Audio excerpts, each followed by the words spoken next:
Queridos hermanos y amigos, celebramos hoy el domingo 10º del tiempo ordinario y el Evangelio está tomado de San Marcos. En este Evangelio que nos narra San Marcos hoy, precisamente se nos habla de dos temas. Por una parte se nos habla de la familia de Jesús y luego también se nos habla de una controversia que él va a tener con los escribas de Jerusalén. Pero el marco en el cual se desarrolla esta lectura de hoy es precisamente el tema de la casa. Y nos podrá sonar un poco raro hablar de la casa, pero es que en Marcos la casa tiene una singular importancia porque es el lugar donde Jesús va a predicar el Evangelio muchas veces, es el lugar también donde va a sanar, pero principalmente también será el lugar donde Jesús tendrá intimidad con sus discípulos, donde les revelará grandes cosas y donde les instruirá, por ejemplo, con las parábolas. A ellos les va a explicar de manera particular y aparte muchos de los temas que al resto de la gente no les va a explicar directamente. En este sentido, a partir de esta idea de la casa, San Marcos va a hacer la diferencia entre los que pertenecen a la casa, que son los discípulos, y aquellos que están, entre comillas, fuera de la casa, es decir, aquellos que no son tan íntimos con él. Inclusive sus propios enemigos están siempre, por supuesto, fuera de la casa. En esta narración que hoy escuchamos, se nos habla de la casa al principio y al final. Al principio se nos dice precisamente que Jesús llega nuevamente a la casa, que se cree que es la casa de Pedro, y que había tanta gente que ellos no podían ni siquiera comer. También aprovecha el evangelista para decirnos que la familia de Jesús, enterándose de que Jesús había llegado nuevamente a la casa, al pueblo de Cafarnaún, pues se preocupan por él y deciden ir a buscarlo porque decían que estaba trastornado, que estaba loco. Y allí va a quedar como paralizada la narración y Marcos va a introducir otra nueva narración que es la controversia que va a suceder entre los escribas de Jerusalén y Jesús. Esta controversia va a consistir en que los escribas van a acusar a Jesús de que está poseído por el espíritu de Belcebú y que las obras que hace, las hace gracias a la intercesión de este Belcebú, que era el príncipe de los demonios.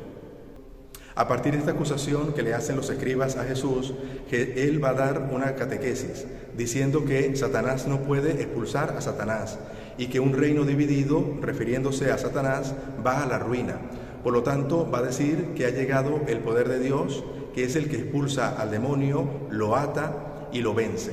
Y luego va a decir que es el mismo el que realiza esta obra, es decir, siendo el Hijo de Dios, es el que tiene todo el poder y en efecto lo ejerce para disminuir, para atar a Satanás.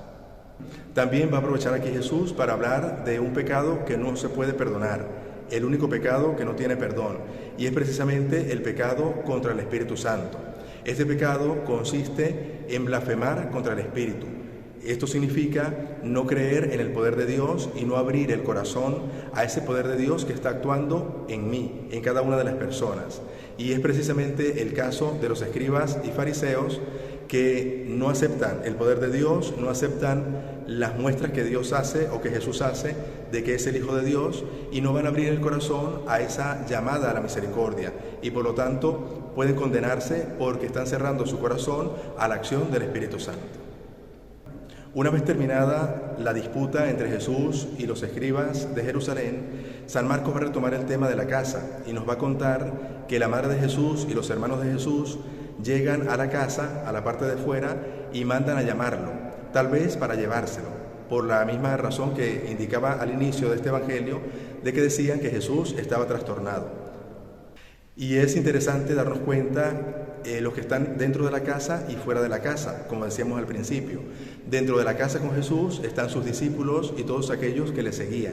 Fuera de la casa en este momento está la madre y los hermanos de Jesús. Pero también podemos decir que están fuera de la casa los fariseos que habían discutido con él. Es decir, se hace una diferencia entre aquellos que siguen a Jesús y los que aún están todavía por dar ese paso. Por eso podemos decir que hay una tarea pendiente con respecto a la familia de Jesús, porque en este momento están fuera, es decir, no son como parte todavía de los discípulos. Pero también tenemos que aclarar que en el caso de María, sabemos por el Evangelio de Juan, que ella siempre estuvo muy unida a Jesús, que le acompañó a lo largo de su ministerio también y que participaba, por supuesto, y sin dudas alguna, de que participaba de la fe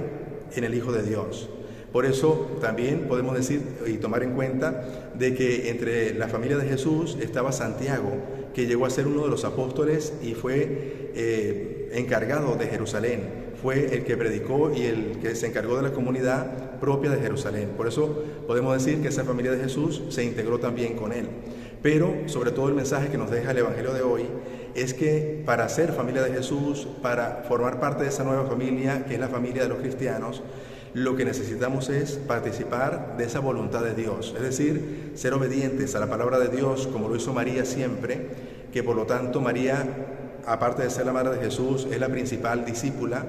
y que nosotros estamos invitados también a vivir de la misma manera, entregando nuestro corazón a Dios, siendo obedientes y viviendo siempre en esa cercanía con Jesús. Podemos reconocer en este Evangelio que esa nueva familia tiene como padre a Dios, el Padre del Cielo, que tiene como madre a María Santísima y que todos entre nosotros, junto a Jesús, somos hermanos. Y le pedimos hoy al Señor que vivamos siempre de esa hermandad y que sepamos reconocer también en todos los seres humanos a personas